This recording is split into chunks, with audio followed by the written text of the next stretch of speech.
দুঃখের একটা বিষয়, কারণ এমনি তো সিনেমার বলতে বাংলাদেশে নাই, ঈদ কেন্দ্রিক 2-3টা সিনেমা রিলিজ হয়, এটা নিয়ে অনেকে লাফায়, বলে যে সেই নাকি এবার একজন সুপারস্টার, সেই নাকি বলে ইন্ডাস্ট্রি বাঁচা রাখছে। না, সে তো কিছু ইন্ডাস্ট্রি ধ্বংস করছে, বাঁচা রাখলো কেমনি? আজকে ঈদে 2-3টা ছবি হবে, প্রতি সপ্তাহে করে একটা করে ছবি রিলিজ হবে, তাহলে সে বুঝতাম যে হ্যাঁ ইন্ডাস্ট্রি সে বাঁচা রাখছে। হ্যাঁ, কিন্তু ইন্ডাস্ট্রিটা এখন ধ্বংসের পথে, টোটালি ধ্বংসের পথে নাই একদম। আমাদের ইন্ডাস্ট্রির লোকগুলো টোটালি এখন বেকার ঘুরে। হ্যাঁ, এফবিসি গেলে মায়া লাগে, এফবিসির লোকগুলো দেখলে মায়া লাগে। কত আমরা ছোট সময় যাদেরকে ছবি দেখে বড় হয়েছি, তারা এফবিসি দিয়ে ঘুরে, তাদেরকে দেখলে অনেক মায়া লাগে। আর এই যে এখন 4-5টা বা 3-4টা হিরো আসছে বা যারাই আসছে কাজ করতেছে, তাদের যোগ্যতা কি? স্ক্রিপ্ট পড়ার তাদের কোনো যোগ্যতা আছে? তারা একটা ভাব নেয় ডাইরেক্টরের কাছে যে আপনি স্ক্রিপ্টটা পাঠান, আমি স্ক্রিপ্টটা পড়ে নিই। আমি বলতে পারি যে তোদের বাপের ক্ষমতা আছে ওই স্ক্রিপ্টটা পড়ার, স্ক্রিপ্ট সম্বন্ধে বোঝানোর। একটা ডিরেক্টর তো কষ্ট করে কত সুন্দর করে একটা স্ক্রিপ্ট বানায়, তার একটা স্বপ্ন সেই স্ক্রিপ্টের ভিতরে। তুই 2 দিনের নায়ক, আজকে সুস্থ কালকে নাই, তোর কেউ নিলে তুই নায়ক, না নিলে কোনো নায়ক না। তুই স্ক্রিপ্টটা পাঠায়, আবার সেই স্ক্রিপ্টটা তার পিএসতে পাঠায়, আরও 2-3 জনে পাঠায়। সে বলে যে স্ক্রিপ্টটা যদি ভালো হয়, হ্যাঁ স্ক্রিপ্ট ভালো হয়েছে, ঠিক আছে শুটিং করবো। আবার যদি বলে না স্ক্রিপ্ট ভালো হয়, আপনি স্ক্রিপ্ট চেঞ্জ করেন। তা আমার প্রশ্ন তোর কাছে, তোদের কোন ছবিটাই চলছে এই পর্যন্ত? তোরা এতই যে স্ক্রিপ্ট ভালো বুঝোস, তোদের ছবি কি একটাও চলছে? তোদের ছবি কি একটাও চলছে? সবচেয়ে আটার ফ্লপ ছবি। তোদের লজ্জা নাই? আমি ওদের বলতে চাই, তোদের লজ্জা নাই যে স্ক্রিপ্ট পাঠান? কেউ কোন সাহস এগুলো কথা বলে? আল্লাহ আল্লাহ মাফ করুক, আমার কাছে কোনোদিন কেউ এই কথা বলার সাহস কেউ পায়নি, ঠিক আছে? তাহলে আমি ঠাড়া একটা দিতাম, ঠিক আছে?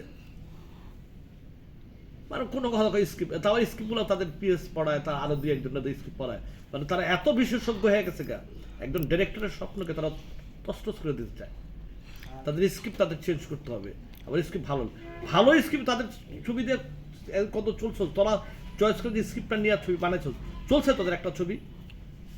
কারা এগুলো কারা করে বা দুজন নাম বলবেন? ফিল্মের 2-3টা নায়ক তো আছেই, ঠিক আছে? সিনেমার তো 2-3টা নায়ক আছেই, এই কাজগুলো এই 3-4জন নায়কই করে, এর বেশি কেউ করে। কিছু নাম বলবেন যদি? না, এটা পাবলিক বুঝবে, কারা করে এটা সবাই জানে, ঠিক আছে? এর নতুন নতুন যারা আছে, কাজ করেছেন আমি এদেরকে নিয়ে এখন চিন্তা করি নাই, কাজ তো করার মতো কথা আমি চিন্তা করি নাই। কারণ চিন্তা করি নাই, একজন ডিরেক্টর, একজন প্রডিউসার, আমি ওই ডিরেক্টর প্রডিউসার হতে চাই না যে আমার সামনে কেউ বেয়াদবি করবে, ঠিক আছে? আমি আমার হিসাব বুঝে আগে একজন প্রডিউসার, একজন ডিরেক্টরের কাছে শিল্পী ছোট্ট একটা জিনিস, তারা পেমেন্টে কাজ করে, তারা আমার কাছে হামর কিছু বড় না। কারণ আমার কাছে 14 জায়গা হলো ডিরেক্টর, 14 জায়গা হলো প্রডিউসার টাকা দিলে ডিরেক্টররা স্ক্রিপ্ট রেক করে ছবি বানায়, প্রডিউসার টাকা না দিলে ডিরেক্টর, আমি মনে করি 2% দাম নাই, আর্টিস্ট তো প্রশ্নই আসে না। আবার বলেন যে আমি দেশের জন্য কাজ করি, দেশের মাংনা কাজ করবো, দেশের জন্য তো মাংনা কাজ করবো, দেশের জন্য কাজ করতে টাকাটা ঠিকই চাই বসে। অনেক যে আজকে আমাদের এত সিনিয়র টেকনিশিয়ানগুলো আজকে বসে আছে, তাদের কাজ তাই। আজকে সিনিয়র টেকনিশিয়ানগুলো, নাচের ছেলেগুলা, ক্যামেরাম্যানগুলো সব তারা বসে আছে, অথচ ইন্ডিয়ান ক্যামেরাম্যান, ইন্ডিয়ান ডিরেকশনে, হ্যাঁ তাদেরকে ছবি বানায়।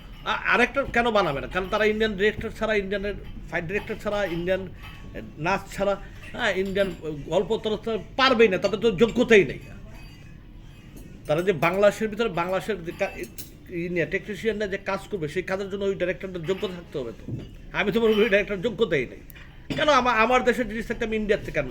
আমরা বানাই নেই ছবি, ফিল্ম বানাই নেই, বাংলাদেশের টেকনিশিয়ানদের ছবি বানাই নেই, কই কেউ বলতে আসছে টেকনিশিয়ান খারাপ হয়েছে, বাংলাদেশের সিনেমা খারাপ হয়েছে?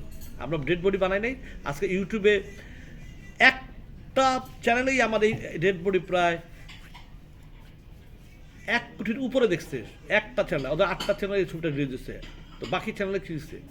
আজকে ইউটিউবে আমার ডেড বডি তো সুপার হিট ইউটিউবে। হয়তো সিনেমাতে আবার চক্রান্ত করে আমার ছবিকে নষ্ট করে দেওয়া হয়েছে, বাট ইউটিউবে মানুষ হাজার কমেন্টস দিয়ে দেখেন তো আমার একটা কমেন্ট নেগেটিভ আছে কিনা। আচ্ছা, শাকিব খানের যে নতুন নতুন লুক তৈরি করা, এই জায়গা থেকে কি বলবেন যে এগুলো কি আমাদের বাংলাদেশি টেকনিশিয়ানরা করতে পারবে? প্রশ্নই আসে না, এগুলো টোটালি, মানে এগুলো তো সবসময় আমরা ওই যে আমরা যখন ছোটো সময় পড়তে গেছি, তখন হুজুর পড়তে যে আলিফ বাতা পড়তো, তো অনেকে আবার জিজ্ঞেস করলে পারে না, তারা একজনের জিজ্ঞেস করছে তুমি বলো তো, সে তো বলে দিচ্ছে যে আলিবা তাছাড়া বলে দিচ্ছে, তো বলছে তুমি বলো তো, তখন বলছে হুজুর আলিবা তো হইনা মুসলমান। তো আমরা ওই লোকা বাইরের থেকে দেখা তারপর আমরা নিজেরা গ্যাট আপ নিই, বাট নিজের যোগ্যতা নিয়ে আমরা গ্যাট আপ ওটা খুব কম টেকনিশিয়ান আছে বাংলাদেশে, কম লোকই আছে, কম হিরোই আছে যে নিজের যোগ্যতা তারা গ্যাট আপ নেবে। কোনটা দেখবে তামিল, কোনটা দেখবে ওই ইন্ডিয়ান, কোনটা দেখবে এটা, এগুলো নিয়ে।